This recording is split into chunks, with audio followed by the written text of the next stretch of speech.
Would you like to play Arizona Sunshine? It's a new zombie game on Steam. Yeah, got a sequel. Whatever that thing's called, Arizona something. Arizona Sunshine. The Sunshine is.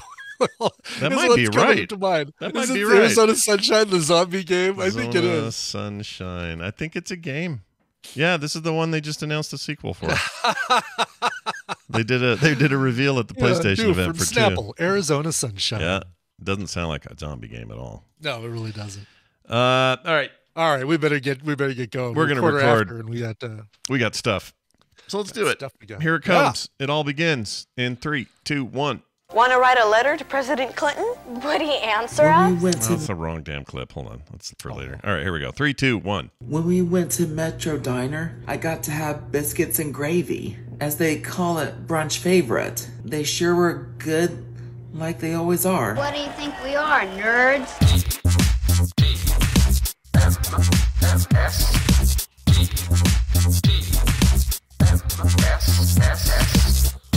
The Morning Stream. Raw meat. Do you like raw meat?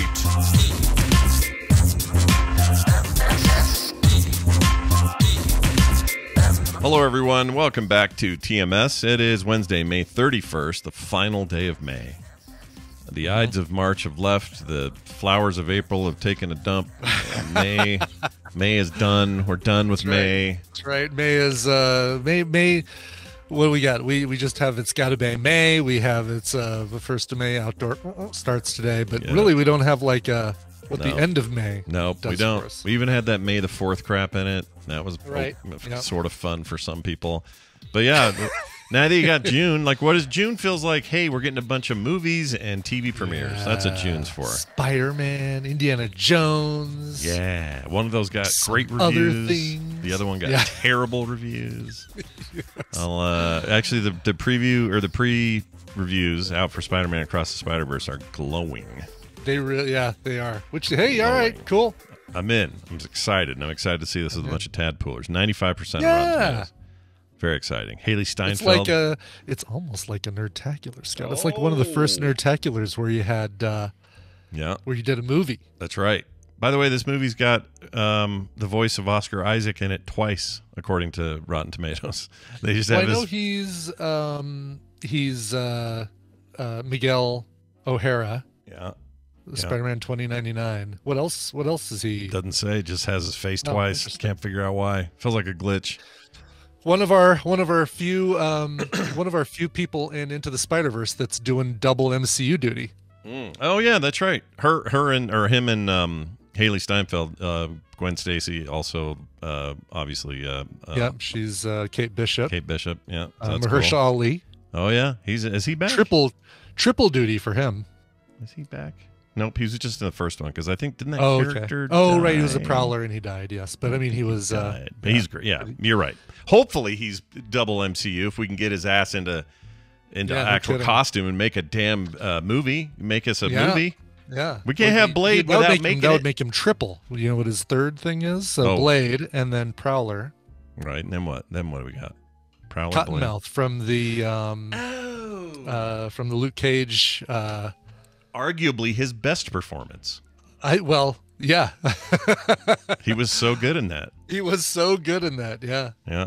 Well, this is cool. I didn't realize did Phil Lord and Chris Miller write the last one? I didn't know that.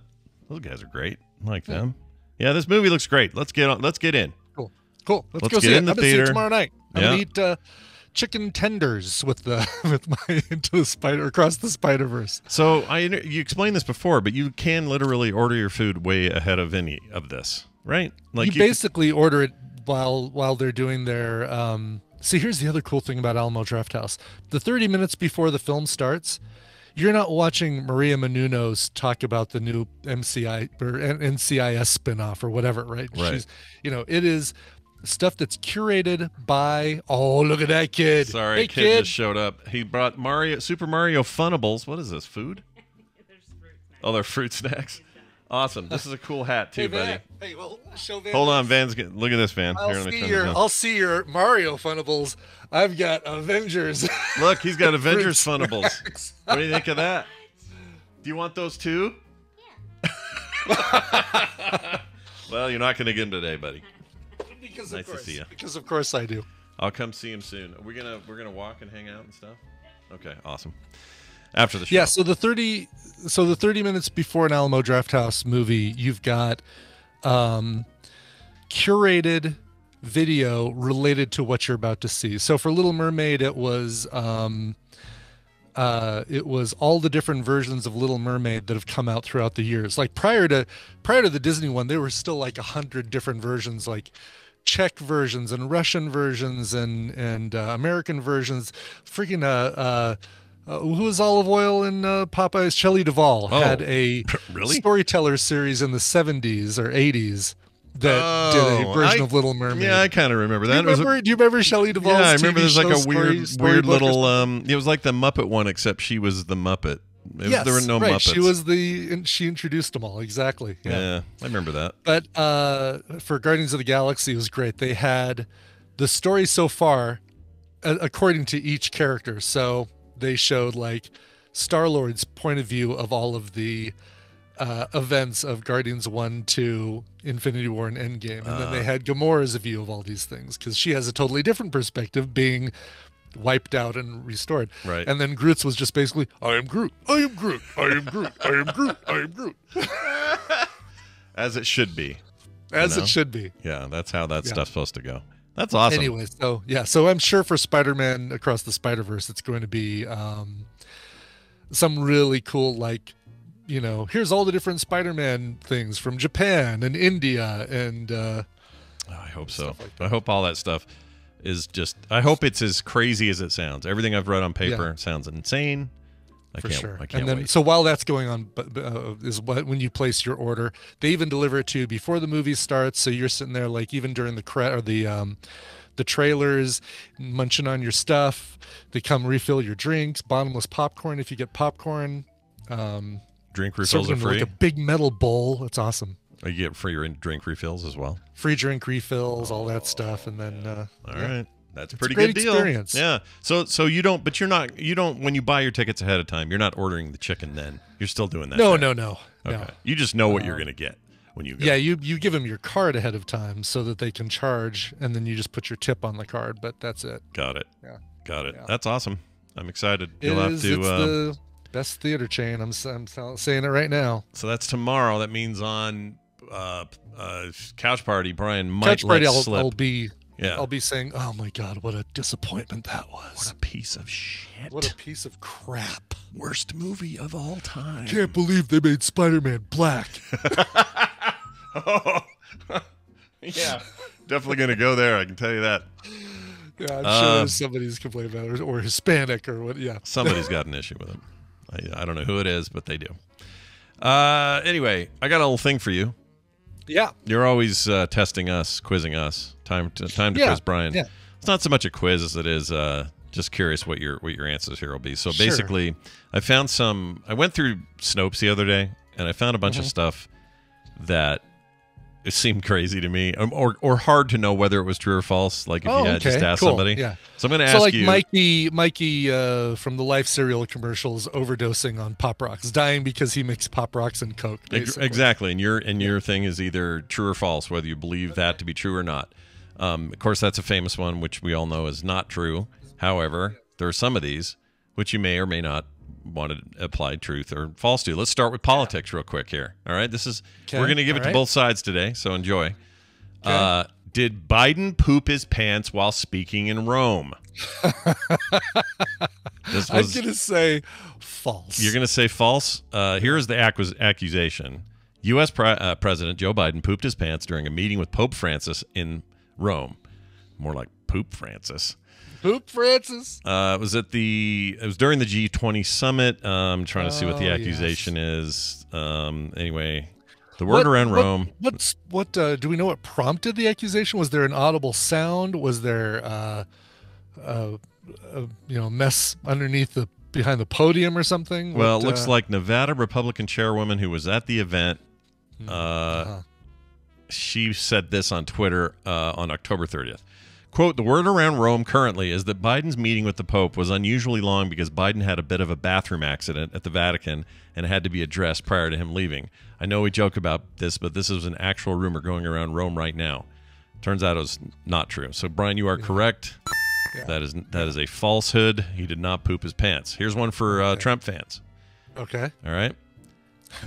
All of you listening to our show who somehow have made it through the last 7 years of yeah. So enjoy this one. I sure one. hope Brad does that impersonation again. I sure love that. Yeah, I love that when he does that. Trump.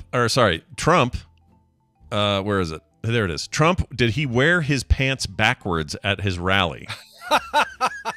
Because there was like a time where it looked like... It just looks like he's got a bit of a fupa. Yeah. So I'd say, even though it looks like it, no, I don't think Trump ever wore his pants backwards like crisscross. Let's find out if it's true. You are correct. It is not true. He did not wear his pants backwards. This was a bad fit. Okay. Sure. These are basically like the beginning of the polygraph test where they ask some standard, like some questions that just to calibrate the machine, right? This is like basically that. Right. You're not wrong. All right, how about this one? Is a testicular blow exponentially more painful than childbirth? So true or false? There's a bunch of people complaining. Men were saying that there was some scientific evidence that proved the pain was greater for getting kicked in the newbies than it was to birth a child. Yeah, I would say false, but there's no way to prove it.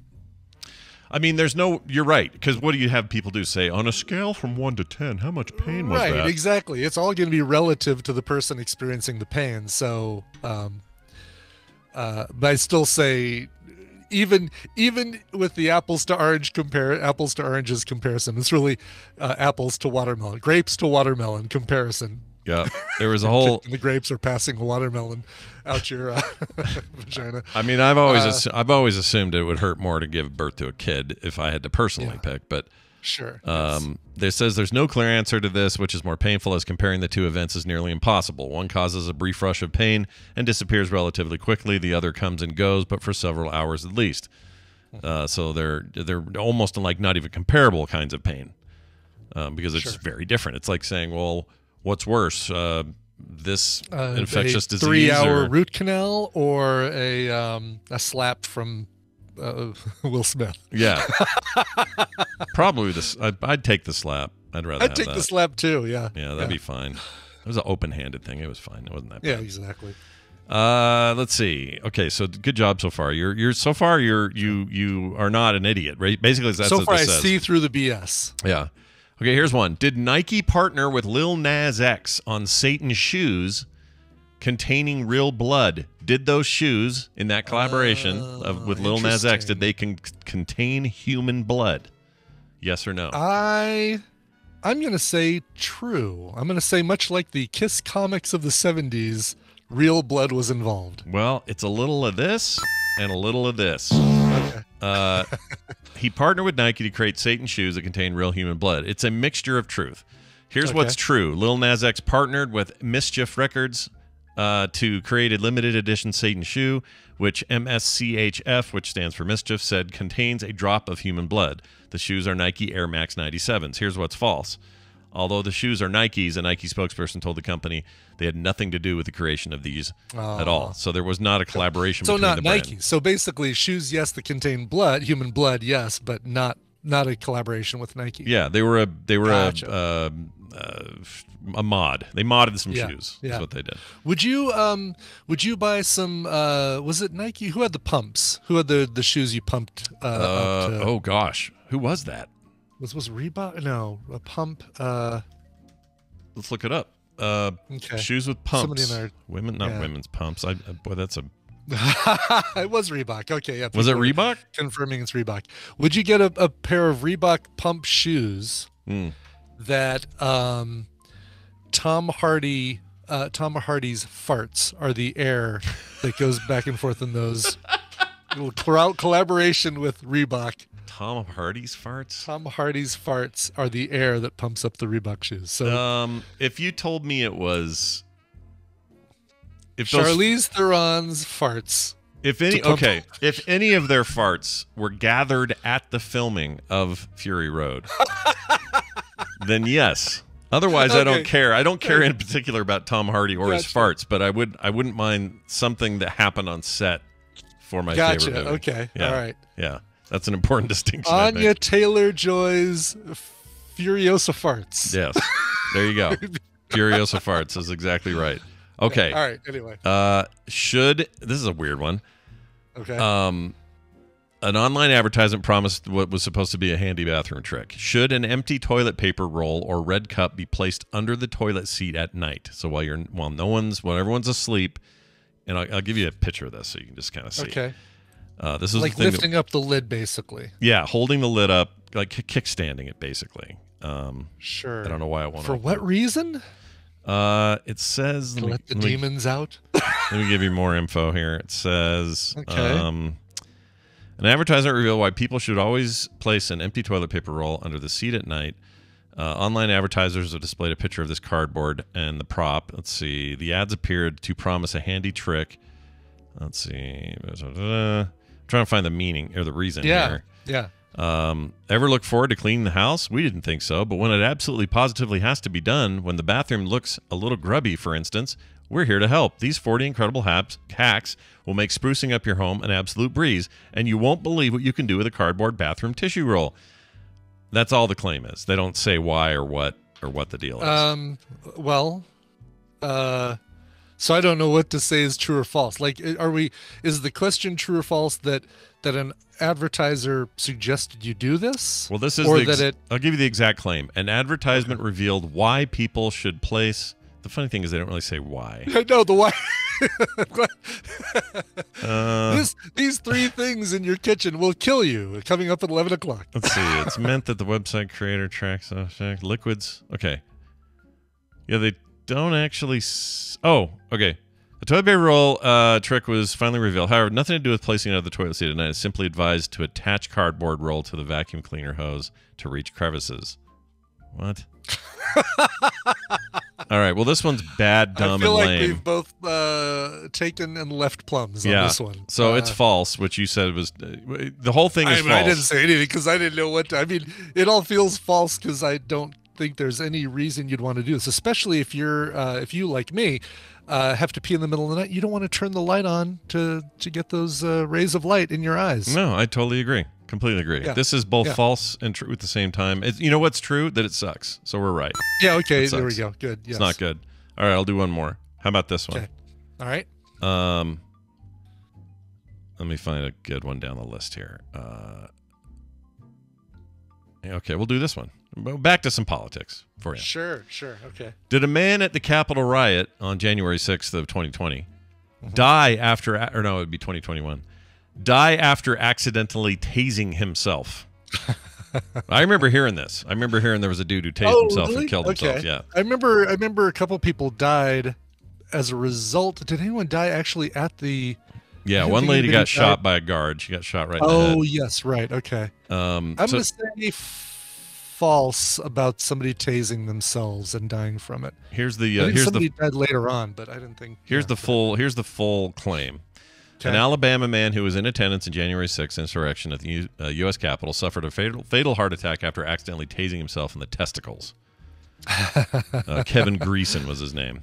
Not at the event, but later on, right? It says at the event. Oh, really? Okay. Yeah, while there. You're going to say false? You are correct. It is false. It says at least 5 individuals are known to have died in conjunction with the event. Rumors surrounding the circumstances of the death quick circulate across social media.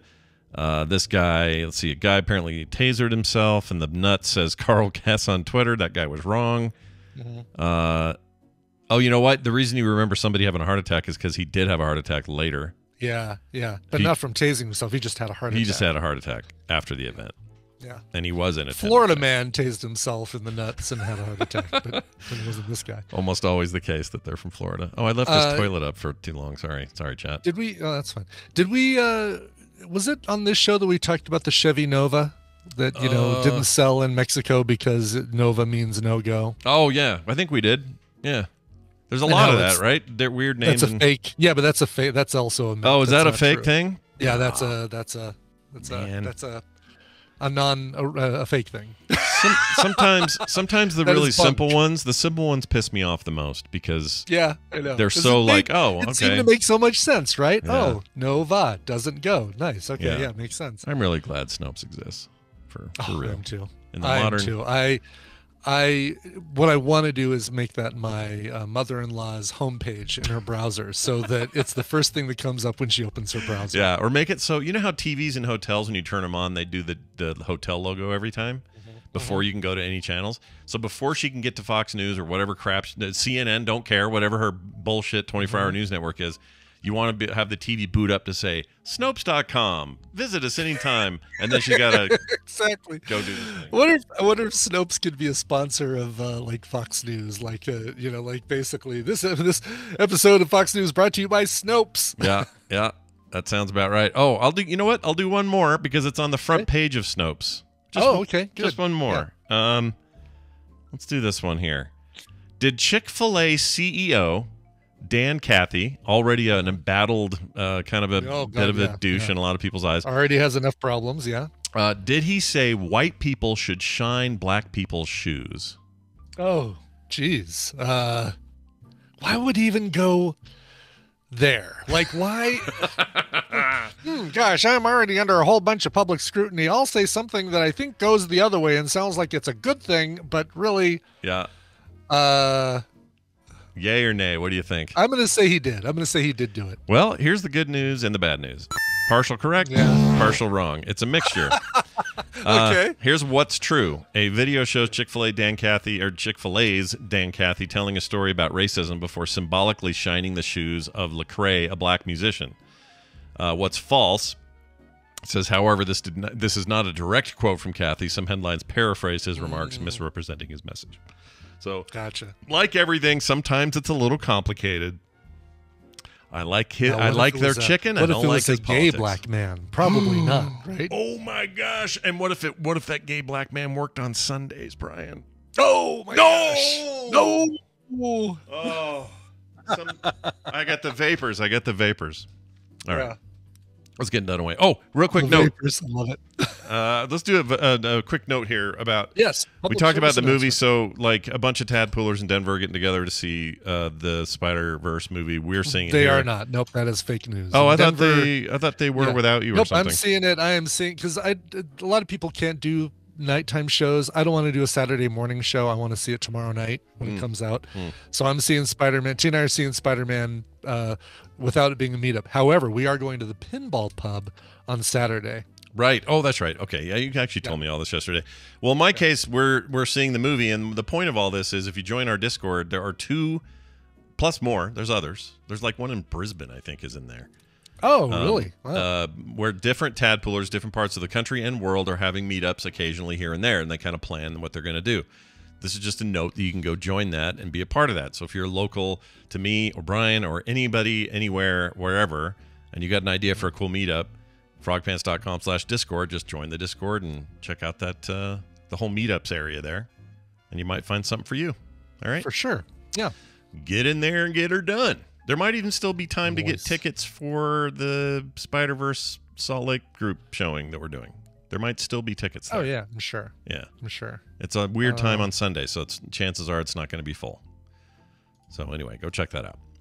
Cool. All right, done away time. That's just what it is. It's how it is. Yeah. No getting around it. You can't circle around it. You can't escape it.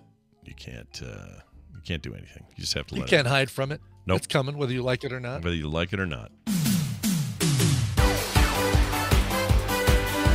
Good thing we like it, though. Brian Dunaway joining us as he does each and every Monday and Wednesday, although this week we had a holiday on Monday, but he's back for the Wednesday the Tadpooley feud. Brian, welcome back. Oh, hi, Scott, Brian. Hi. Doing the thing that we usually do, unless we don't Frequently, often do. That Right. we sometimes don't do, but we mostly do Mostly when we do. do it. Yeah. Speaking of doing it, you're always here doing it with us. It's always good to have you. How you feeling? What's your Wednesday I feel like? kind of crappy today for some reason. There's something in the air, I'm assuming, because I walked outside earlier and I felt like I can't breathe. Oh man. Oh no. That's not good. Right. So yeah, I went back inside. I have a little. I've never been directly diagnosed with asthma, but you know they say I'm like right on the edge there. So that I have inhalers and stuff that I keep just in case. And I went inside and I went. Yeah. And instantly I could breathe for about 10 seconds. It felt good. Sounds like and then it started going. Yeah.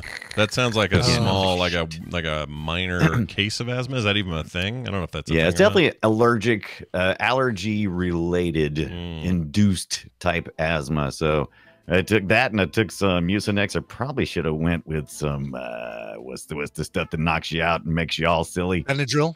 Benadryl. Oh, if I had had some Benadryl, that would have been great. But I didn't. If only. Yeah. Right. Only. I love Benadryl because it's like, hey, are you feeling bad? Yeah. Well, I want you to take a little nap. Yeah. Here you go. Yeah. Sure. Why not? You're going to feel better now. Well, let's see if we can make poor I Am Sci-Fi feel better about his internet connection. Yeah. Oh, he's here. Check Hi. it out. Did he make it? Did he actually make it this time? Ian? Wow. Are Yeah, you... I'm here. Oh my gosh, Wow. it worked. Look at that. What? No How's more it? Lindsey Buckingham status for you. Yeah, no kidding. What's going on, man? Not too much. Not too much. I'm no longer Matt Damon. I'm no longer out of time. Oh, that's fantastic. Exactly. I'm glad you're here. No worries. I'm glad it worked, actually. That's fantastic. We're going to play this game. You know how it works, but we're going to let Brian explain it anyway. Hey, Ibbot, tell him how it works and what he could win. Absolutely. And some people in the audience did get the Lindsey Buckingham reference. What's up with that? It's time to play the Tadpool Feud. I've surveyed the Tadpool on some nerdy topics. Scott and Brian are going to have to predict the answers that they gave us. It's their job to see how many of those answers they can guess. I'm Sci-Fi. Your job is more important than ever because you are going to be working with either Scott or Brian. If your team wins, you get a prize package. That includes what we tried to give away last week. Siberia, Siberia 2, and Siberia 3. All the Siberias. Those are good games. If you don't like Siberia, I'm sorry. But I get sent to Siberia if I don't like Siberia. That's right. That's correct. Exactly. That's right. Yes. That's a really good series of games. Not a lot of people talk about them, but they're excellent, like adventure, figure stuff out sort of stuff. It's very I enjoyed good. my time with the Siberians. Yeah, Siberia. nothing wrong with Siberia. 1 through 3. So let's give you your topic, and let's see how you do. I will preface this by saying there's what I ask, and there's what the Tadpool answers. There you Okay? go. Let's There just you leave go. it at that. That's Okay. just, it needs to be said every time. Sometimes, it's what the Tadpool says. All right. Hands on buzzers. Give your best answer to this. We asked 293 Tadpoolers. 5 of them could not come up with an answer, but the other ones did. What is the best main series Mario game? Oh. God, double buzzing. I only hit it once. That's weird. Oh, I heard it twice. Weird. Yeah. The Did it again.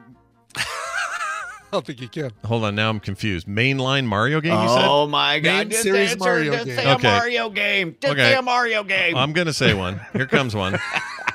Super Mario World. Oh my God! Just Super say it. Mario World. Show me Super Mario World. Number 2 answer on the board. 1 answer will beat it. Brian. Well, now it's my turn to Now your turn. talk You wanna about hem and haw while you think about There's it. no Super- hemming and hawing. I'm gonna go You guys with talked some about Mario. double buzzers and it threw me off. That's all it was. the Luigi's Mario. I'm gonna go with just how about some Super Mario Bros. 3? It's just I like to fly around with my Super Mario. Okay. Your little raccoon tail. All right, show me Super Mario Brothers 3. Tanuki. Number 1 answer on the There you board. go. Brian, you People and like it. That game's Ian are great. working together. Yeah. You know the Close. best version of that game is the GBA. Everyone with those new Ambernicks, listen, hear this out. Hear me Yes. today. I'm listening right now. I'm Hear me listening. speak. Yeah, that thing doesn't ship with this ROM, but once you legally acquire one, the one you want is a Super Mario Advance 4 is Super Mario Brothers 3, but remastered with like 16-bit graphics and scrolling backgrounds and all that. It is such a great version of that game, and it's more widescreen than the original. Yeah. Ooh. Highly recommend that version of the game. Having so much fun with that thing, man. Yeah, it's so good. Oh, Plus, that's so cool. Plus, that game comes with a full version of just the regular old bump the crabs in the tunnels thing that you played back in the day. Sure. It comes with a remastered version of that, so you get like 2 games for 1. It's awesome. It's really good. Excellent. Ian, I think Ibit gave us some the tips. He said, "This is the question I asked." So this is what the tadpole said. Right. Sometimes the twain shall not meet. Yeah. So I'm thinking maybe they dropped the mainline series. Maybe. What do you think might be some other hot ones up there? If we're gonna go outside the mainline series, my brain immediately goes to Mario Kart. Okay. Because it does have more than just Mario, right? Indeed. Yes. But I also, I mean, quite frankly, we could just say Super Mario Brothers 2, because that's a good go. Yeah, or the original. Yeah. What do you think? We'll go with. What do you think, Ibit? What do you think? Yeah, I'm not gonna tell you. You tell me what you. No, why don't you just tell me the game you think I feel like Mario Kart is delicious, and I know so many fans of that game, and I think that's probably All right. Super Mario Kart. Show me Super Mario Kart.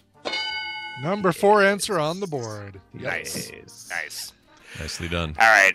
You want to go mainline again, either 2 or the original, honestly. Let's go with so we were looking at Super Mario Brothers 2 as opposed, or Super Mario Brothers, just basic stuff. We're saying, what do you think?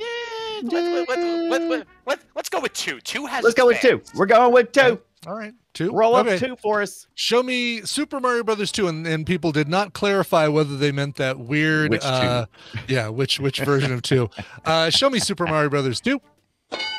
Number 10 answer on the board. It's not the best of the series. Remember, it wasn't even a Mario game originally. It was converted. Yeah, the floor is lava, baby. Damn. Okay. Now, I know my favorite. I just loved. I love Super Mario Galaxy stuff. Would you think? Yeah. 2 or 1? You think just Super Mario Galaxy? Do you think they would have been? I think yeah. I would go with the. I'd go with the first one over the second. Yeah. You didn't like break it. You can't tell us. Okay. Yeah. I think we're gonna go with the Super Mario the Galaxy on my Wii unit. All right. Show me Super Mario Galaxy. Number 6. Thank God. Ooh. Yep. You took too long in that. That made me nervous. Don't do that. All right. Yeah. I finally get to say something like this on air, so I like Odyssey. Oh, very nice. Odyssey's great. Odyssey Maybe is great. Some of our younger folks. Hell of a game. Younger, who cares? Younger, man. That game freaking rocks. It's so good. Is, yeah. Oh, I didn't say it was a bad thing. No. Yeah, I think younger just meaning their first Mario game came on the Switch. Oh, right. Yeah. Versus, All right. Show me Super Mario Odyssey. Number 7. Hot. Nice. Guys, hotness. Creaming me here. I think that might mathematically lock Scott out. So I think Ian, you've won, but obviously we're going to keep this thing going for if we've already won, then who doesn't love some Mario 64? You think anybody has got that up there at the top? I think they do. Better be. I think so. Yeah. All right. Give us. We'll take a chance on Super Mario 64. All right. Show me Mario 64. Yeah, number 3 answer on the board. Look at nice. Yeah. How many do we have left at this point of it? There are 3 left on the board. Okay. And I don't feel like we really hit anything that's not necessarily totally weird. But I'm feeling like those weird answers, like Mario Tennis or something. What's some weird crap that's? How about Smash Brothers? Oh, that's perfect. Yes. Oh, that makes me think of the Rabbids too. Mario and Rabbids. That's also good. That's true. That's true. Yeah. What do you think? Smash Brothers though? What do you think? Smashing it? I think I'd go Smash over Smashing. All right, we're gonna go smash this. Right. We're gonna smash this thing. Smash Bros. Show me Smash Bros. I'm a little surprised by that. Thought that would be there. Smash Brothers. I think only one person. Yes, only one person said it, so it's low on the list. Okay. Tied for 19th place. Mario and Sonic go to the Nope, we're not doing that. Oh, that's fun. That's a terrible crossover. All right, I'll do. Let's do Super Mario RPG. I love that game. Oh, it may not be here, but RPG, all those that might be good too. Yeah. Yep. All right, show me Super Mario RPG. Boom! No, Legend of the Seven Stars did not make the cut, tied for 19th place. Don't steal my sunshine. I think we should. Ooh. I love Super Mario Sunshine. That was one of my favorites. Yeah, I know it's not for me, but I won't steal your sunshine. Don't steal it. What do you think? You think we go with that? Super Mario Sunshine? Yeah, let's do it. Let's do it. Okay. Show me Super Mario Sunshine. I hate you. I hate all of you. Number 11. Like just outside the top 10. Super Mario. I think I probably played that Sunshine more than just about any of the Super Mario. Sunshine gets heat. It doesn't deserve. It's a fine game. Yeah. There's nothing wrong with it. No pun intended.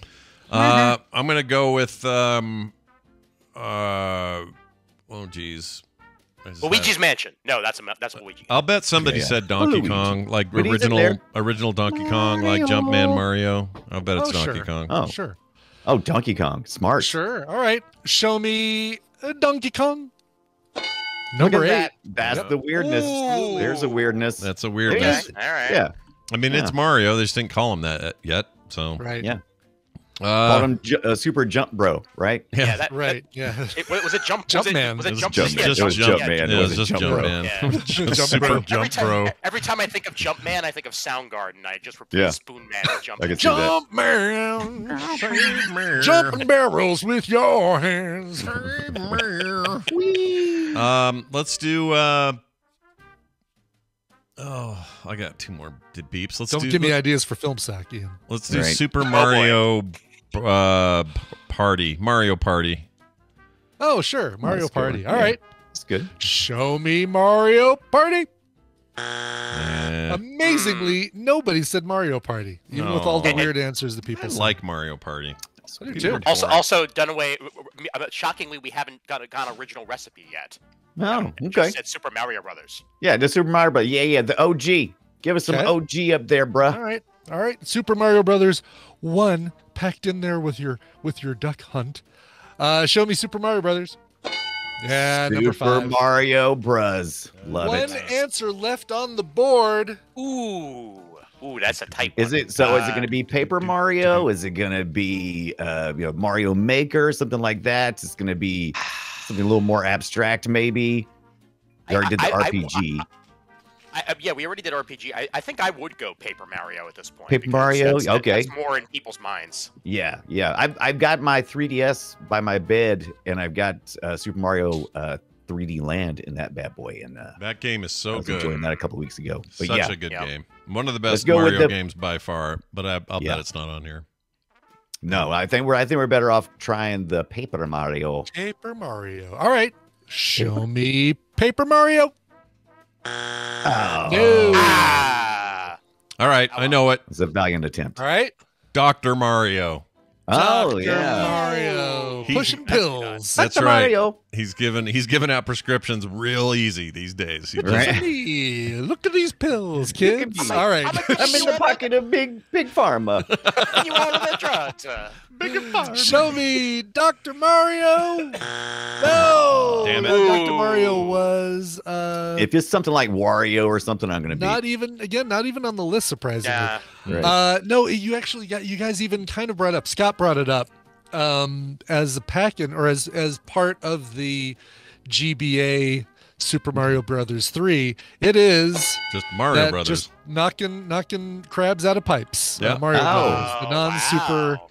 just Mario Brothers. Non-super, no super. Man, Yeah. that game Where ate, was Makes sense. that ate all my Where was quarters new? back Where in the day. was new on the list, Brian?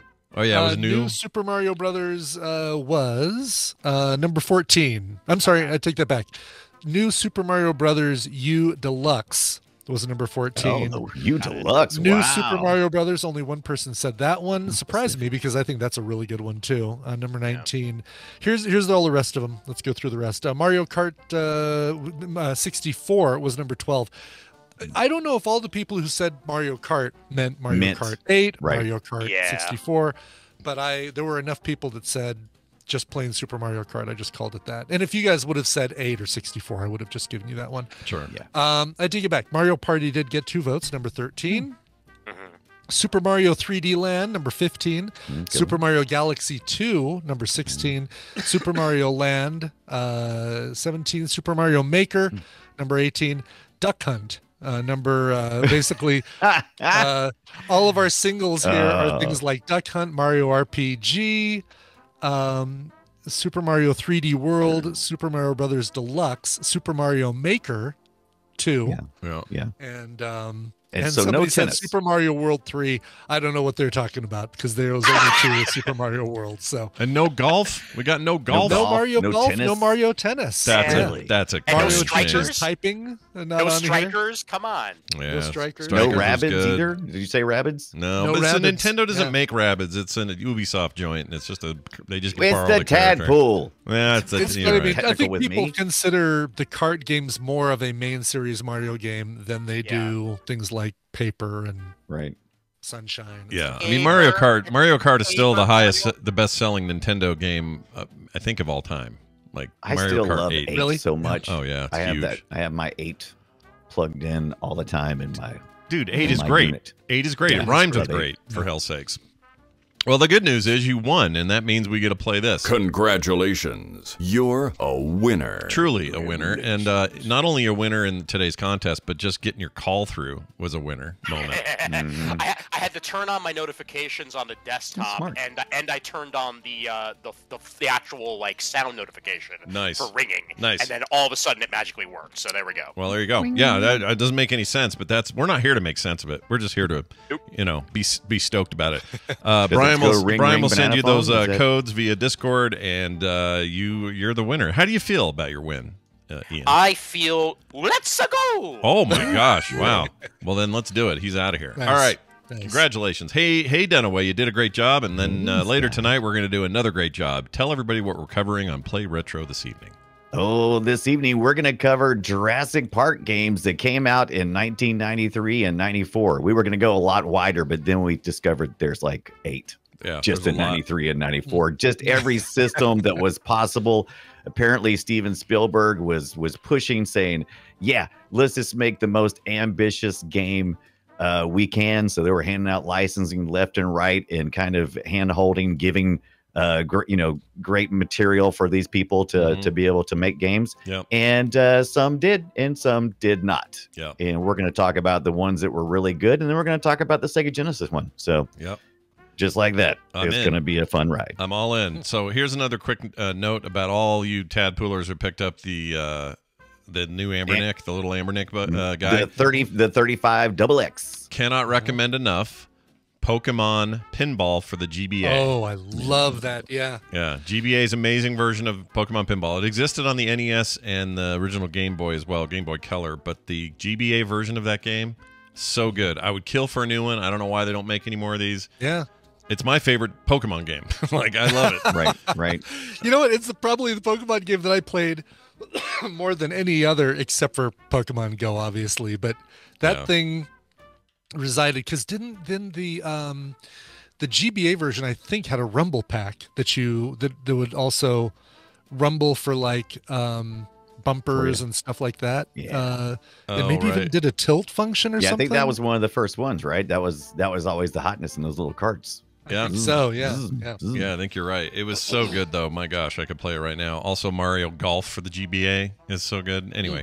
All right. Really? You're going to be very excited when you get your SD cards that I sent you through the mail, which you should get I know. tomorrow. I can't wait. Well, Brian's over there slaving over getting Garlic OS on there annually. Wait a minute. Dunaway's This is an sending me a option cool for you thing. just Did to you send want me stuff? Yeah, I can just I can roll you a few and send it out. I've already done the one for Scott, but basically I didn't tweak anything out too much, but I did set the Game Boy version in the RetroArch so that it automatically has the Game Boy overlay and it has the color palettes, because out of the box the Game Boy games are just black and white and just a screen. It's very boring, monochromy looking. it's very boring, but when you throw in the overlays on that one and the coloring, it's sweet. Well, let's talk offline, because I've finished the Garlic OS business, but it's all the ROMs that, so maybe I got a kit. I can either send you the kit where it'll just let you kind of pick through it, or I can send you some SD cards. Either way. Let's talk. Yeah, do some talking. Have some talking. Do the talk. Yeah. And now, then, it's not ROMs and stuff. walk. It's just configuration people. No, it's But just anyway. this all. No, not ROMs, not those things Yeah, that'd be yeah. legal for us to. say. Yeah. It's just more complex things to do. Dunaway, I'll see you then. It's movie 3:30 today, so check it out live here at frogpants.tv or get the podcast after. And I'll have my inhaler in my hand. Yeah, just waiting. And you'll love what we got coming up after this one too. Next week's is going to be great. Yeah. So watch for all that coming up soon, you retro heads. We'll see you later. Okay. Sweet. There he goes. Now, time is it? It's time to take a break. That's what time it is. We're going to take a break, my friend. Yes. Yep, we're going to do a break. When we come back from said break, Tom Merritt will be here. We'll do a little tech talk. Don't know what we're covering today. No idea. And then after that, it's recommendals time with hopefully everybody. I haven't seen Nicole's reply, but maybe. Yeah, she is just going to send us a trailer. Oh, there it is right now. I see it now. Mm-hmm. Oh, I'm excited about this thing she watched. I still haven't seen it. Oh, cool. Anyway, so yeah, come back after this, but you can't go anywhere until you hear a song, I guess. So why don't you play that? You got to hear a song.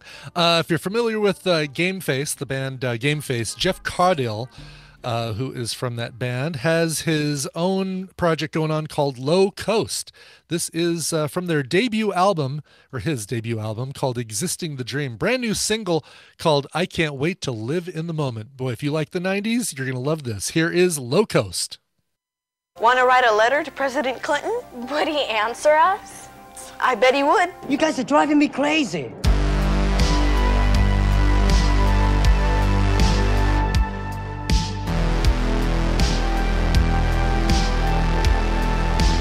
And we return and tell us again who that amazing song was by. Sure, that's Low Coast from their brand new debut LP, Existing the Dream. Existing the Dream. It really is the Existing the Dream.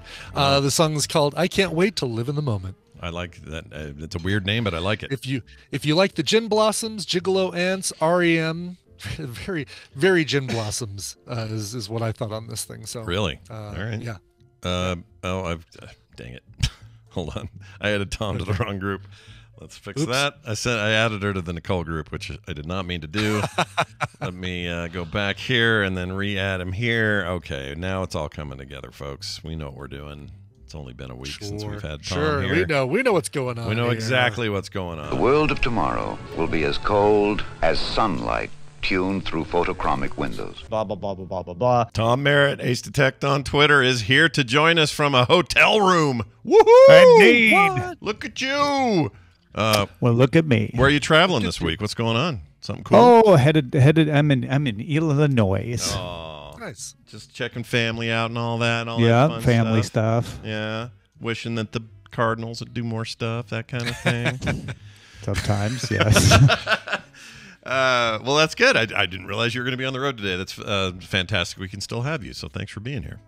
Yeah, you bet, man. You're probably digging around for stories and stuff and all that for Daily Tech News Show, even though you're remote. What's going on today? So we have an NVIDIA story out of Computex that we held over from yesterday because they had a ton of announcements. We covered all the hardware yesterday. Today, we want to talk to you about their little announcement and demo of AI-driven non-player characters. This is something we've talked about in the past, the possibility of it, but NVIDIA's showing it off being done with their Avatar Cloud Engine set of tools. So the idea is to give developers a set of tools that include large language model, speech-to-text, text-to-speech, etc. So they got together with a company called Convey, except it's spelled V-A-I. Huh? Let's see what they've done. Yeah. And they created a little demo of you walking up, and instead of having to click on text with an NP non-player character, you just talk to them. Yeah. So I watched the demo, and it looked like it's kind of set in this sort of cyberpunk setting. It's like a bar, and you go in there Just and like you a ramen place. Yeah, like a ramen place, and you go up to the guy who's running the thing. And in this case, the demo showed somebody just speaking, through a microphone into the game and saying, what's going on, or do you need anything, or whatever the questions were. And the NPC would answer those questions in the same way that you would imagine, when you type something into ChatGPT, you get an answer that sounds like they're sort of addressing you directly. It's almost like it's coming from a person. So it does have that vibe. It's a little stilted, and I have some questions about, I don't think players like talking to their games. I think they'd rather have the thing talk to them and then choose like a list of things to say back, and then they would respond in a dynamic way. That's not as cool for a demo, though. So I get it why they did it the way they did it. But the point is, these tools, from what I understand and what I've been reading, is it's pretty wide open. Like, you can kind of do whatever you want to do with these tools, and it looks really impressive. Like, really, really cool. So this is one area of AI that I've been the most excited about, because, you know, it's the one place in gaming in particular where we've kind of hit a limit. You know, we've hit sort of a, and I don't want writers to lose their jobs. It's not my goal here, but we've hit a limit with NPC interactions. It's like, well, they can only say so much and we can only respond so much. And it's just sort of a very rote thing that's happening with this interaction between me and this virtual person. And this just takes that a little further in a way that I think is kind of exciting. Yeah, it's another element of game design that you can use, right? That's the way I'm looking at it. Is these responses in this demo feel like they're a little bit on rails. Like, it kind of might not matter what you say. There's going to be some variation of like, I sure am upset about the crime around these parts, kind of, you know, get you nudged back to the storyline. So I'm very interested in seeing outside of a demo how it responds to just randomness, right? Like, what kind of stuff you can throw at it. My guess is they trained it very narrowly.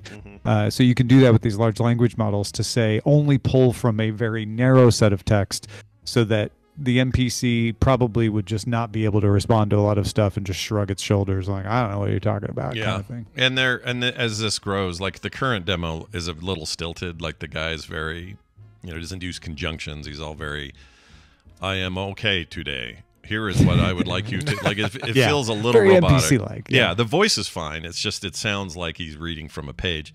That will improve pretty quickly, I would think. And also, being able to be narrow in focus but still have fringe conversation, that is still the goal. It's already the goal with good RPGs. They try to create that, you know, artificially. But if this thing can like talk around the edges in interesting ways and not derail the point of the game, and then maybe still funnel players back to the point, which is why I still need to ask this, which is why I think text responses are actually more conducive to better game design. There's a whole thing I could go off on that, but I just think there's a real potential here. It got me super excited, and the fact is they're not really showing a new game. tool, because text prompts are good for certain things, right? Right. And they're not showing this is not a real game. Like, this is a made up little sequence. But I'm imagining developers are, you know, their heads are probably popping right now. They're like, whoa, no way. And what's interesting is it's coming out of NVIDIA, whose AI presence is becoming a big deal. Like, they're doing a lot. Well, they are the hardware. They didn't design the AI. That's why they used Convey. Right. But they provide the hardware. They provide the middleware. So, you know, so there is some software in there, like the deployment tools. They didn't provide the large language model itself. It's the Nemo set of deployment tools. It's the Riva speech to text and text to speech. But you're right. I think what's interesting about NVIDIA is they are becoming the player in serving all of the AI. So OpenAI, Google, Facebook, Meta, whatever, they're all running on NVIDIA stuff. Yeah. Yeah. And that makes sense to me that they would try to position themselves to be that, right? Like and don't get me wrong, Google and Meta and I think Amazon even are all making their own chips as well.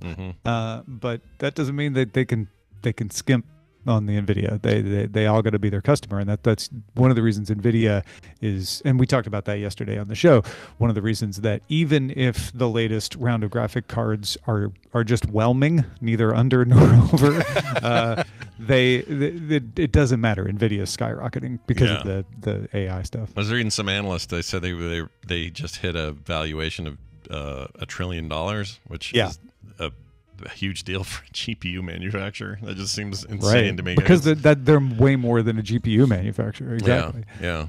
It's interesting to see that it's interesting to see them take on that persona, with lack of a better term, where AMD it just feels like they're not doing anything like that. They're just sort of still. And Intel's trying to get into the game, but they're making slow progress at it. So yeah. I feel like Qualcomm has made more progress. But the problem is all of these other companies, I didn't mention Apple earlier, but they have their own silicon for AI as well. Mm-hmm. They're all trying to develop it themselves, and so there isn't a lot left over after NVIDIA takes what else is out there. Right. Well, welcome to the new gold rush, everybody. Everybody everywhere is doing their thing. Although, you know what? One thing I'll say about this, Brian, I don't know if this is your experience at all, or Tom, but I feel like my echoes are getting stupider. And why? And what I'm saying is, I actually don't think that's true. I don't think they're getting dumber. It's just that because I'm exposing myself to this other emerging tech, smart devices are starting to seem really limited. Yeah, in what they're able to do. Yeah. So I hope. Well, I don't hope. I know they're all working on this, right? There's no way Amazon doesn't have some plan for the Echo and Google for the Home. Google certainly does. Yeah. Yeah. So they're gonna and. We'll probably hear more about this from Apple next week. I don't know. There's a lot of rumors about that, but yeah, supposedly it's going to be like a 3-hour-long keynote address, which is going to kill me. But yeah, we might hear about everything. We may hear about everything that day. Well, all right then. Looking forward to that, and also, of course, being on today, talking more about this NVIDIA stuff and other things that come up. Tom, anything else going on while you're out there on the road you want to let people know about? No, other than Tom's top 5. If you haven't caught it, it's back.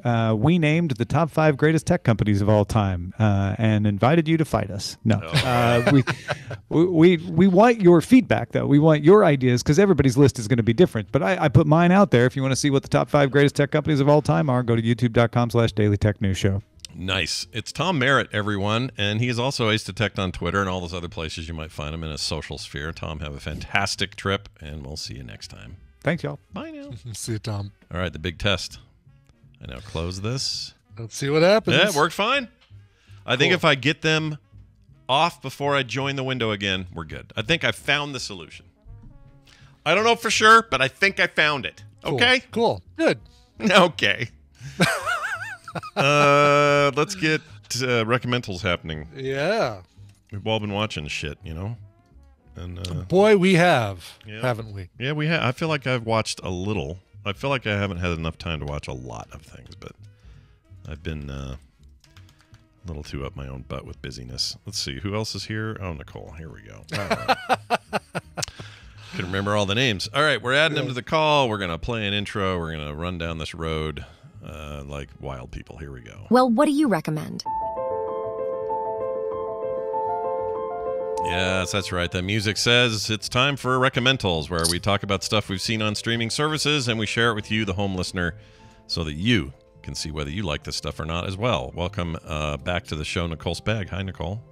Hi. Hi, it's good to have you back. Here. Yeah. I got kids and I'm at the shop. It's a crazy day. Busy mom stuff. I get it. I don't know what to do with the kids during summer break until summer camp starts. Oh, are they out now? The kids around here still have another week or something. I guess it's different everywhere. Yeah, I don't know how. It was like the 24th of May when they got out. I was like, what? When I was in school, I was talking to Kim about this. When I was in school, it was always May. So I don't know what changed around here. It's not year-round, so I don't know what they're doing. But anyway, it is one of those things. Also with us, Randy Jordan. Hi, Randy. Good morning stream. How are you? I'm fine. Thanks for asking. It's a beautiful day outside, and tomorrow is our last day of school here, and we're very excited about it because we're immediately going on summer vacation. Diablo Day too for your first day out of school. That's cool. Sure. Yes. I am sorry to say that game will not be in the hands of my 13-year-old. Yeah. Very, very adult game. It's got some dark business going on. 3 was a little softer. I'm on the call.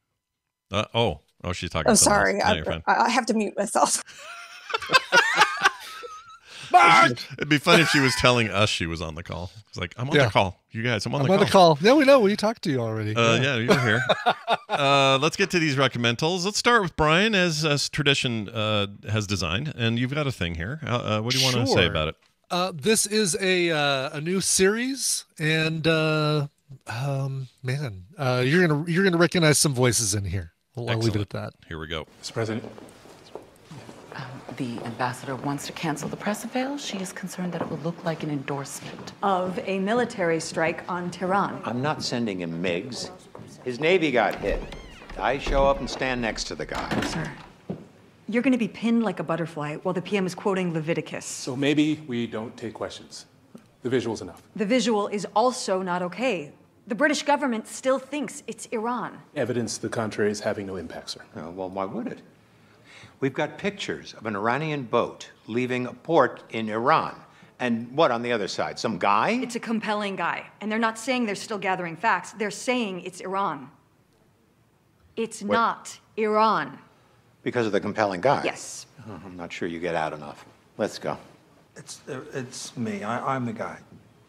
They kidnapped me. So, first of all, it was a pull-aside. They kidnapped me, and they put me on the phone with the Deputy Foreign Minister of Iran. Fucking hell. He stuck his neck on the line. And his wife's, and his kids, which there were 5. They didn't do it. Let me shake your damn hand. No, it's fine. He's a friend. I want to guess. I want to guess. Michael McKeon is the president? Yeah. Yes. I heard him for sure. Oh man, who was Kerry Russell, never mind. right? I heard Kerry Russell's voice. You heard Kerry Russell. Yep. And I think that's all I recognize. Okay. So you want to guess, Saul's Randy? brother and Kerry Russell. That's it.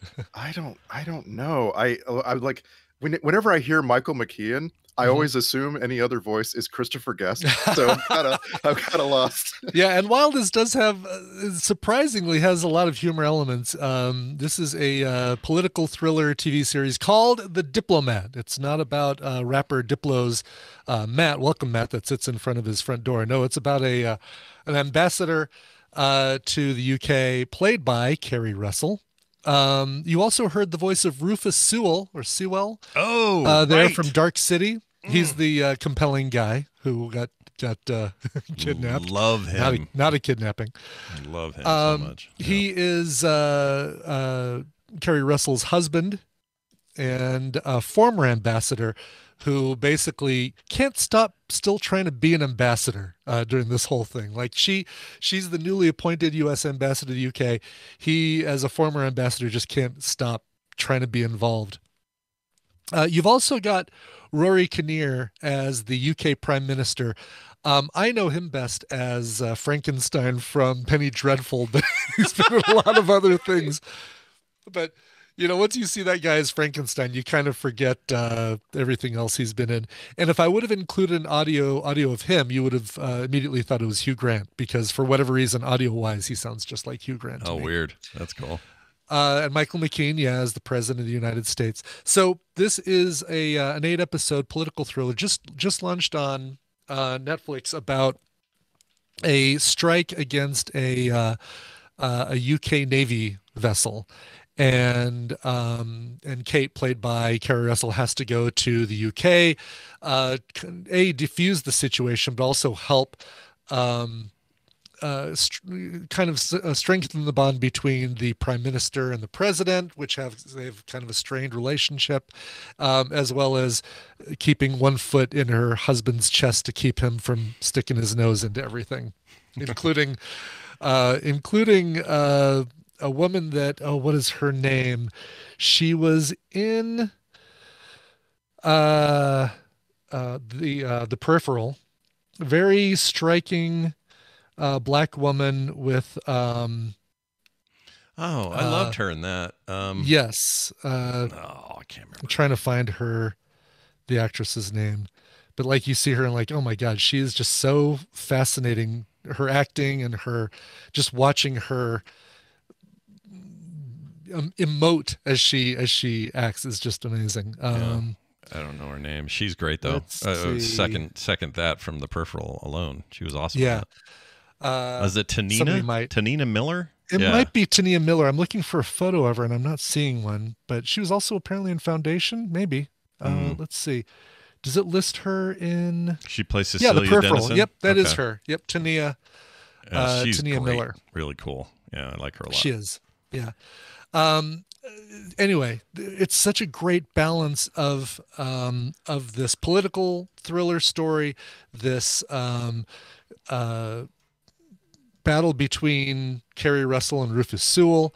The two, the kind of off the wall prime minister, or who's really quick to rush to judgment, rush to action.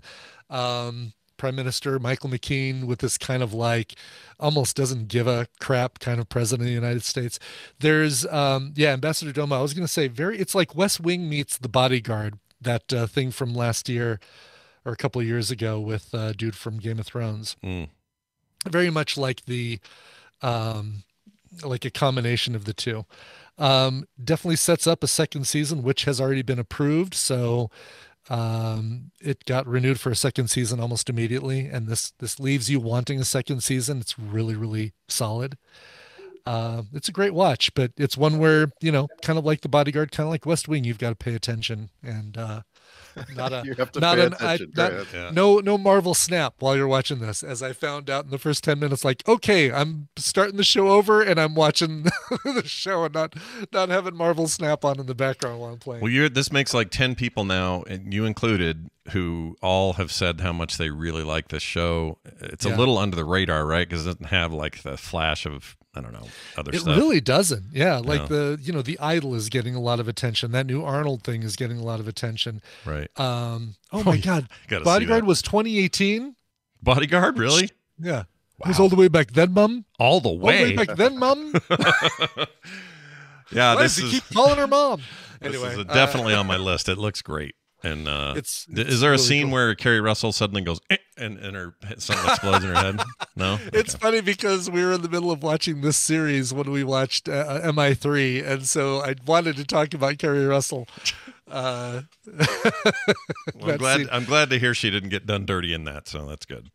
Yes, no, she does not get done dirty in this, and I'd never seen Felicity, so this is my first long form Kerry Russell thing. I haven't seen what is it? The Americans. The Americans, is her she's other great series. in that. And I think isn't that the one? No, Homeland.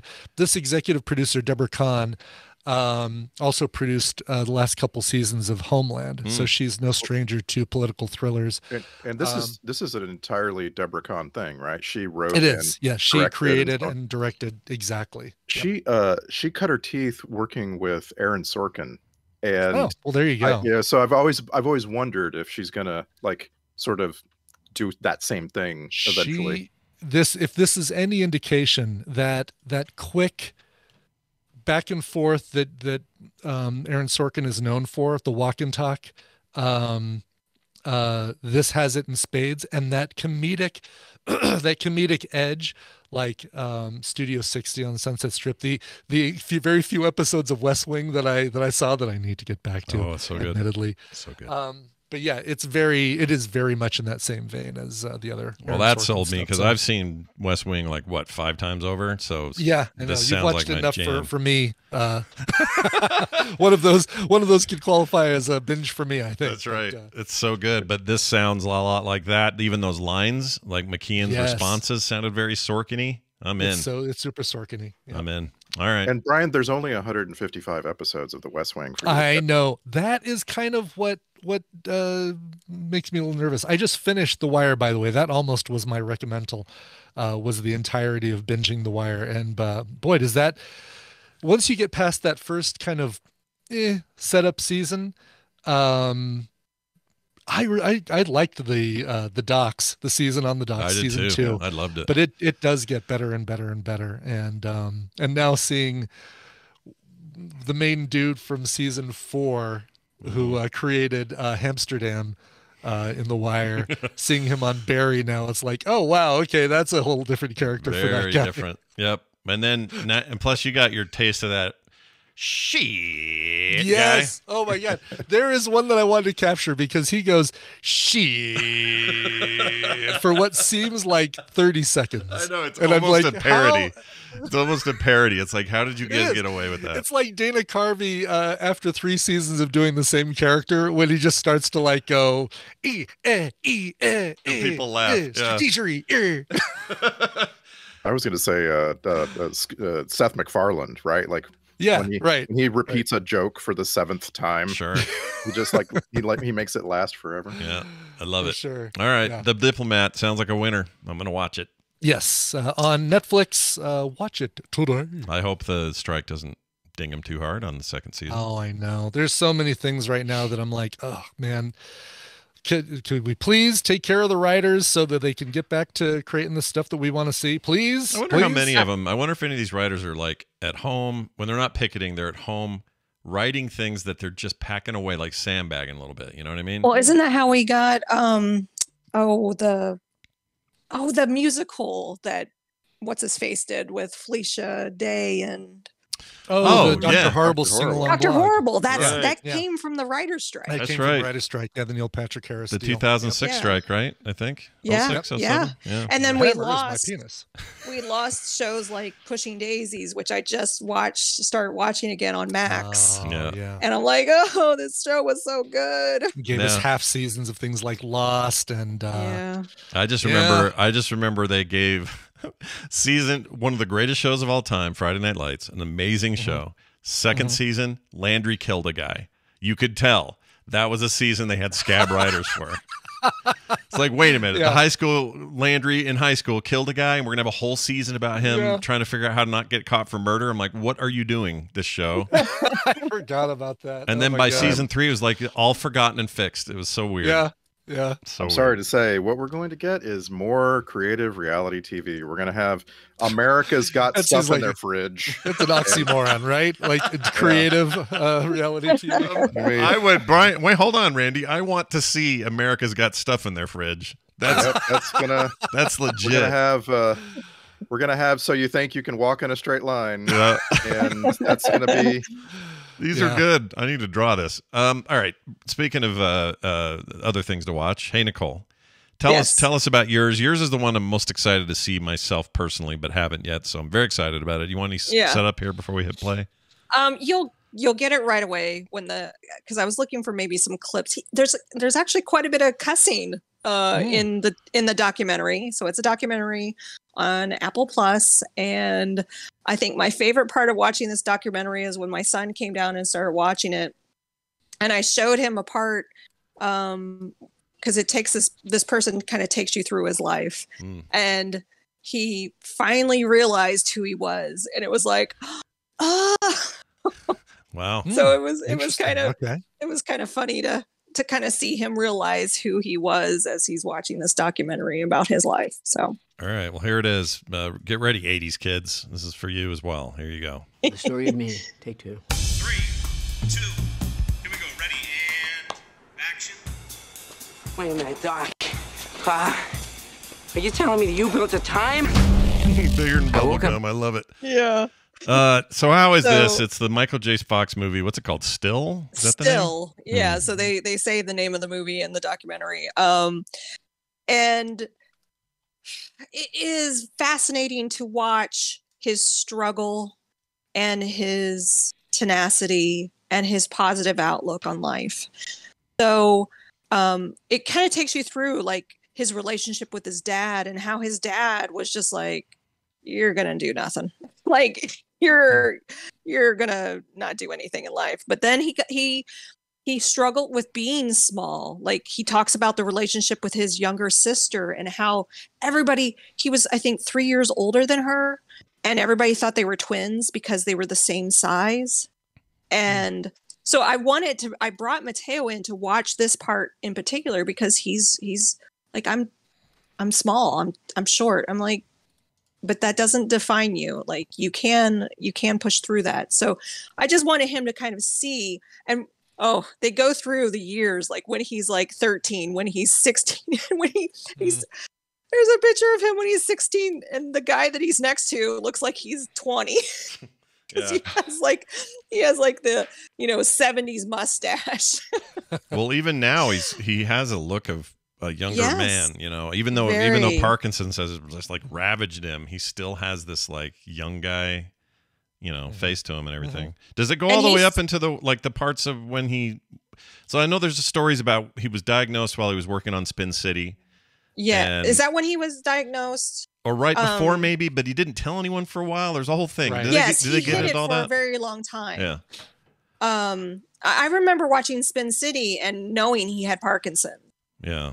So what I found interesting was his earlier career and kind of how he tried to make it in LA and had to sell everything off, and he was eating like jelly packs, and like he didn't just come to LA and boom, he was a star. It was family ties, and he talks about kind of how family ties happened, how Teen Wolf and Back to the Future happened, and like how it just kind of ran him ragged.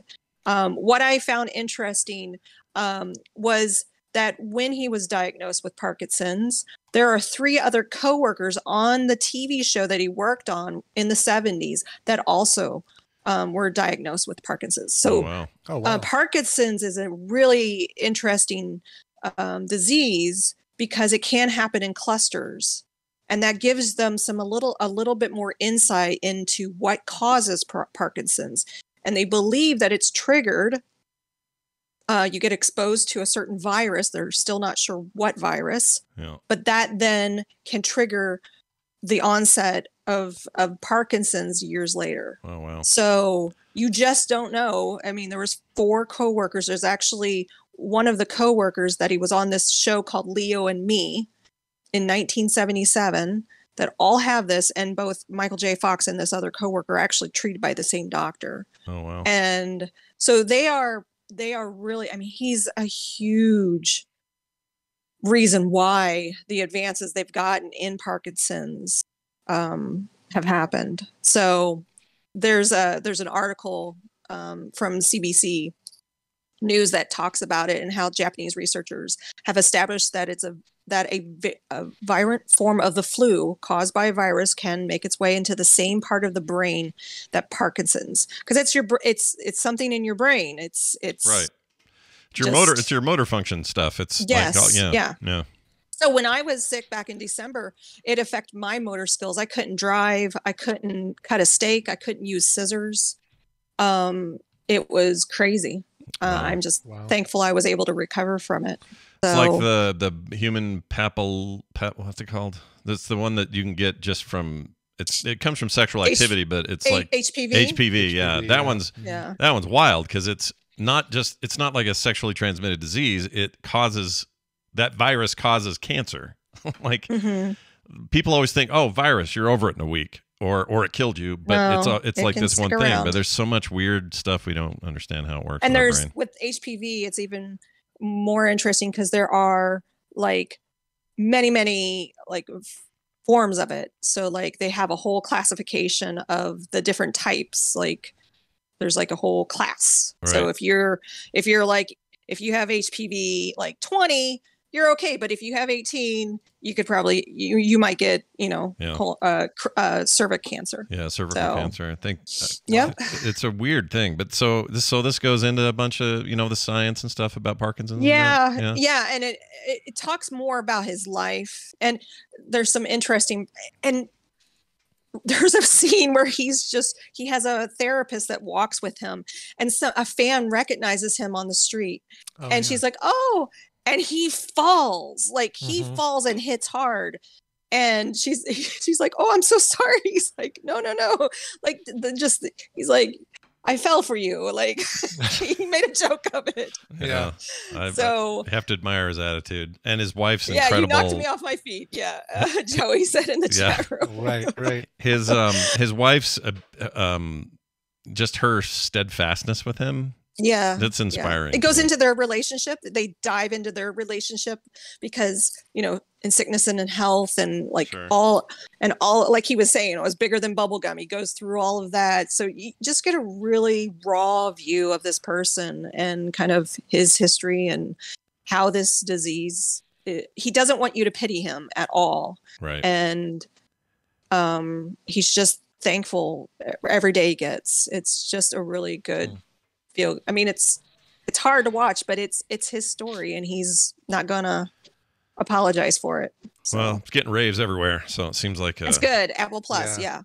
I will definitely check it out. Nice one. Randy, do you have a clip? You do. Let's play this clip. What do you got? What's your setup? Clip. Yeah. I've recently, finally, after years and years of drifting through all different sections of TikTok, I've finally found my people. And it's besides Shoujo. Shoujo is my favorite TikToker, by the way. She's great. Mine too. Following Shoujo. Yeah. But besides her, I have finally found people who are making TikTok videos about the IMDb top 250. And I just rewatched number 109 on the top 250. It's a tremendous movie that we all know and love, and it's got a huge ensemble cast. Every character is important, and so I picked a clip of a character that you might have forgotten from the film, and she's amazing, but it's a very small role that is so impactful, and this is the clip. All right, here you go. I didn't want to ruin their night, too. What was it? You don't want to know. I'd like to know what's behind that grim look on your face. I don't do that. You know it. Let's go. Come on. You never told me I'd be excluded. I told you when we hooked up, baby, that you were going to have to share me with all the bad people and all the ugly events on this planet. And I bought into that sharing because I love you. I love you fat, bald, money, no money, driving a bus. I don't care. But you have got to be present like a normal guy some of the time. That's sharing. This is not sharing. This is leftovers. Wow. Feels like a film sack movie, and yeah. We just saw this not long ago, but man, we did. Anytime you talk about Heat, I get excited. So yeah, it's on Netflix, and it actually the reason I rewatched it is because it made its way into the top 10 a couple days ago. Like that's the movie's just so good. That was Diane Venora, like an actress you probably can't name. And she has maybe 8 minutes of screen time in this 2.5 hour long movie. And she is so incredible as Al Pacino's suffering third wife. It's like, what else can you say about Heat except it's so awesome to rewatch it critically, and like you said, Brian, put the phone down and pay attention. Like the music, some of the scenery shots in this movie, I had forgotten how great and I'm forgetting the name of the cinematographer is, but I've forgotten how great Michael Mann is at storyboarding out like shots. Like we're gonna just have these interstitials all over the place, and it's just like beautiful, sounds amazing. Good. The climax of the film, by the way, I didn't ever notice this before. The big bank heist is an hour 10 before the end of the movie. Oh, really? Wow. Like I'm watching this. I'm going, that was a lot later. what is there's another hour in this movie, and then of course it's a tremendous hour of them trying to basically escape and not get caught.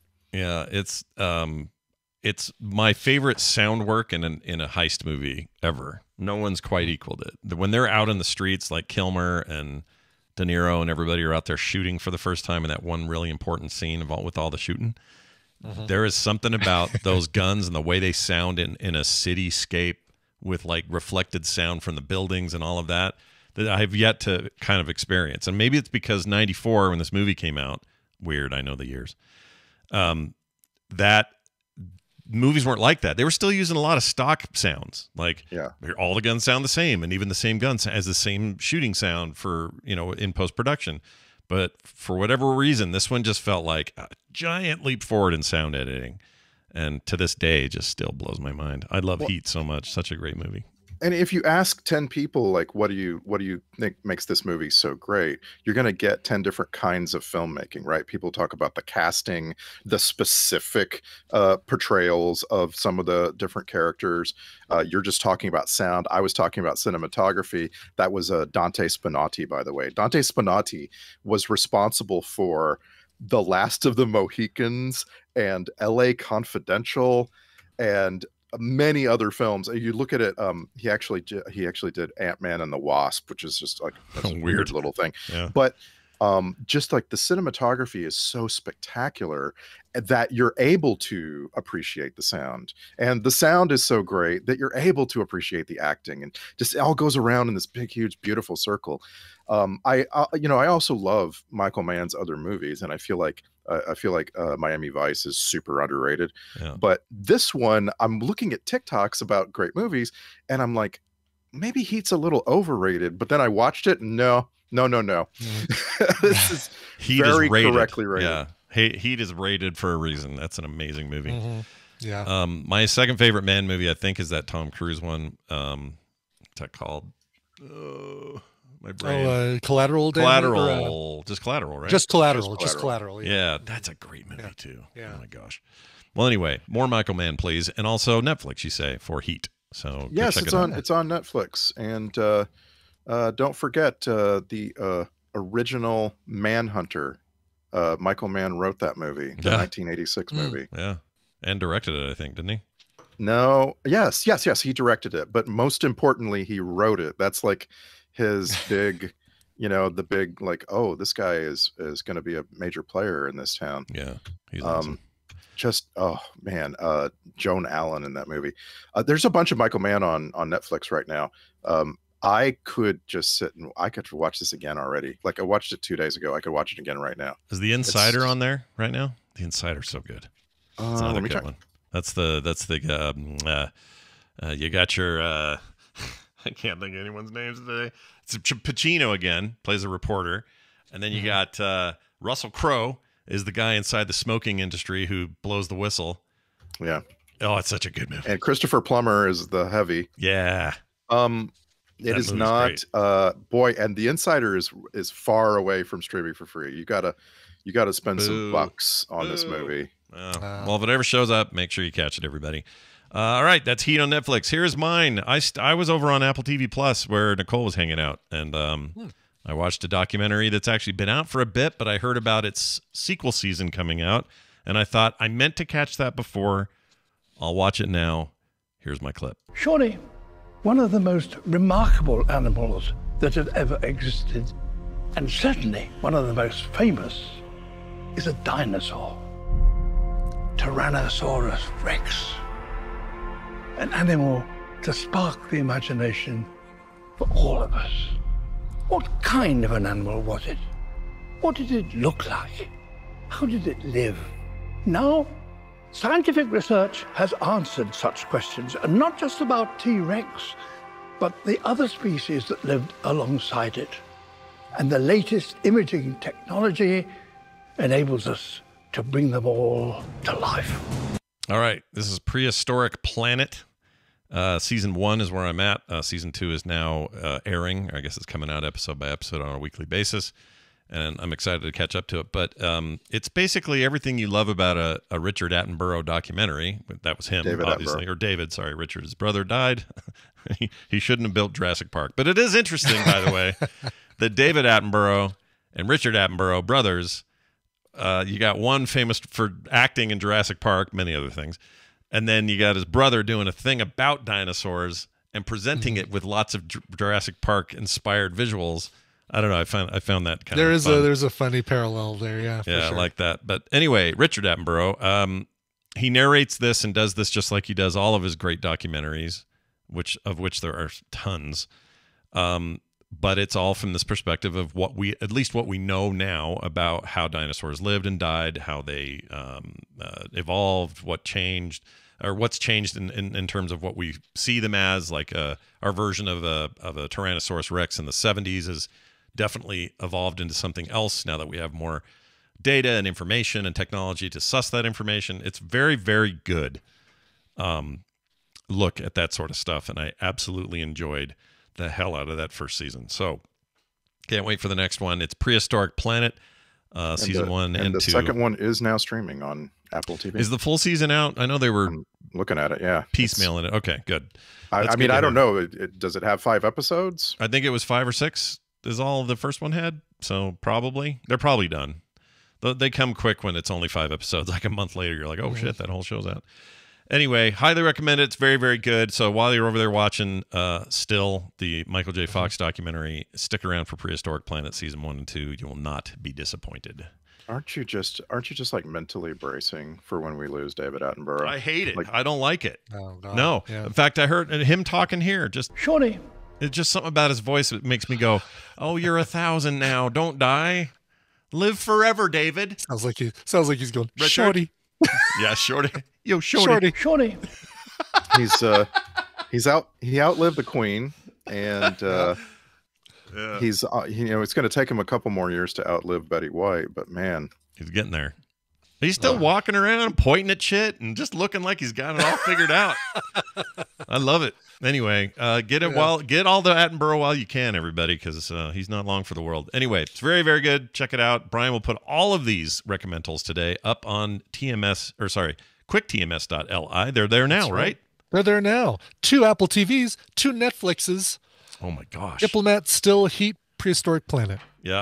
I wanted it to be a sentence, but it's not. It just won't work, will it? But we tried, and I appreciate that. Yeah.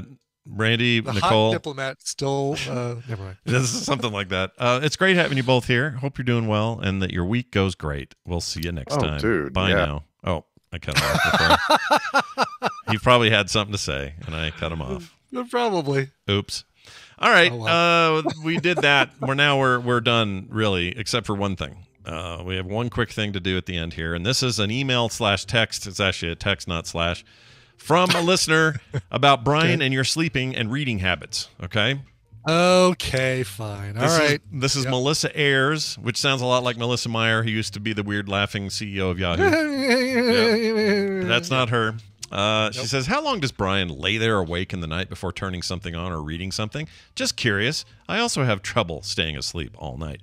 So it's more of a timing thing. Like, how long have you clocked it, or you just sort of feels like forever, right? Yeah. But no, I'll lay there because I have I wear a sleep mask. It will surprise nobody that I wear a Spider-Man sleep mask. Nope, not at all. Surprise 0 people. Nope. It's the most comfortable one I've ever gotten, and I think I got it free in a Loot Crate. I'm like, oh, this is great, and it's like, oh my god, this thing is so comfortable. Anyway, I would bet that I lay there for about 15 minutes, and what I do is basically kind of wake up, and you're like, oh man, what time is it? I don't even want to look. And then you're thinking, oh, what am I going to have to do today? Oh, I need to make sure I get, Google Ads report to this customer, and I need to make sure I get a movie audio clip for recommendals and blah, blah, blah. Right.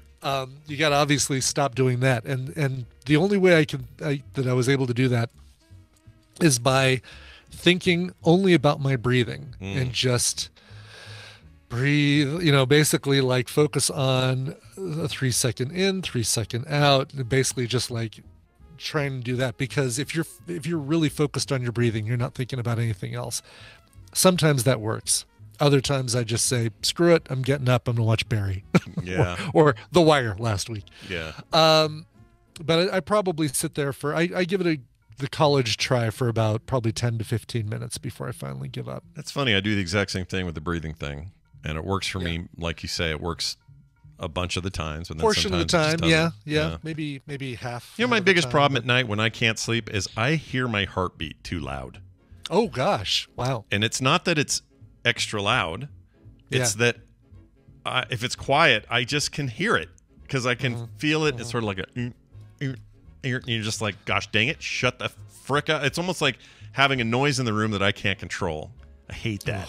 So then it's like, well, turn on the old, brown noise or whatever I got to play. And that usually takes care I of it. downloaded an app called Better Sleep, and I slept well without trying it for the 3 days that were going to be the trial before it charged me. So actually have it paid for now, and I need to fire it up. The problem is like getting up to put earbuds in my ears and trying that. And I don't know if I want to fall asleep with the earbuds in my ears, but I guess it could be See, worse. I've done that before, and they fall out and they get lost, and I feel them under my head and my neck, and it's like wakes me up again. It's like I need those special kind that are I made want for that this. Cocoon headset, the KOKOON. I almost backed it via Kickstarter, and I kind of wish I would have. Is that the headband one where you wear it over your eyes? Yeah, no, not over your eyes, but it goes around the back of your head and has really low, flat earbuds that go in your ears that don't, basically nothing protrudes. So as you're laying on your side, you don't feel them in your ears. Oh, I could They're do like that. really- That sounds all right, actually. Yeah. Because if I could just have in surround sound kind of like space music or that would work for me. That would put me right out, you know. We'll link to it in our show notes there, or in our Discord. Hasn't come out yet. It's coming out soon, but I did back these guys with a different pair of headphones that were supposed to do the same thing, but they protruded too much and I couldn't use it. Oh yeah, I'd love to be able to give the old ones back and say, let me switch to the new ones. Oh, yeah, this looks all right. Mm-hmm. I'd wear this. I got good reviews so far. Yeah. I was gonna say one more thing about that, and I forgot. Oh, the only problem I have is whatever I listen to will contribute to dreams and stuff. Oh, sure. So if I do space music, I will have space dreams. Yeah, well, that's far better than like let's listen to an episode of Making a Murderer or something like that. Yeah, a podcast about exactly. One other quick note. It just reminded me of this. I don't know why, but I had a chance to talk to Tally. For those wondering how she's doing, you haven't seen her in the Tadpole much, or the Discord, or here at live shows. She's doing okay. Good. I heard from her yesterday. She seems to be doing fine. So for all those who had concern, first of all, that's awesome because you're all a really nice community, and secondly, she's doing okay. So there you go. Good. All right. Brian, we're gonna now go. Okay. To go, that email or that text rather came to 801-471-0462. That's the number. All right. You call that number or you text that number. If you call it, you'll do a voicemail. If you text it, well, it's just like a text, and then we'll read it or play it right here on the show. Right? So that's the idea. 801-471-0462. All right? All right. Patreon.com/TMS is how this show stays afloat. If you would like to help us stay afloat and be one of the bubbles that does it, head on over to Patreon.com/TMS, where you'll get no commercials ever, couch parties and play dates on the weekends, art in the mail, other great monthly benefits, and pre-show content every single day. All right? And that includes the untouched video, unedited video after the fact as well. The live people get that as well, but, patrons only after that. Anyway, check it all out at patreon.com/TMS. We're about to start a new month, so it's a perfect time to get in. Brian, let's get out of here with some music. Do you have some songs? You probably have a few. I have a song. Oh my God, I'm so excited about this because this was a revelation. I'm going to say it. It was a revelation. Glitch wrote in. That's how he writes it. Said, "Good morning, Boot and Scoot. Just wanting to put it out in the world that I love my wife and she is doing very good work for the Best Friends Animal Sanctuary. This band is totally her vibe of roller disco and hula hoops. Love the show, though we got Scooter's glitch." Nice. Love it. It's like our own personal Max Headroom. Thank you for writing it. Kind of. Catch the wave. Anyway, so the band he recommended is one called The Orion Experience. I don't think I'd heard of this band before, although I did download one of their other songs that was a precursor to this album. That was a cover of a Kate Bush song. And the rest of the album, it's an all cover album called Cosmic Covers. This is like if it's like a disco band time traveling to the future with modern instruments and making covers of songs. Why listen to me talk about it when you can listen to the song I picked from the brand new album? It really did just come out this month. Nice. This is the Orion Experience, and a cover of the song that we all know and love from Grease, sung by Olivia Newton-John. It's "Hopelessly Devoted to You." Fantastic. We'll see you guys tomorrow for a Thursday edition of the show. Bye.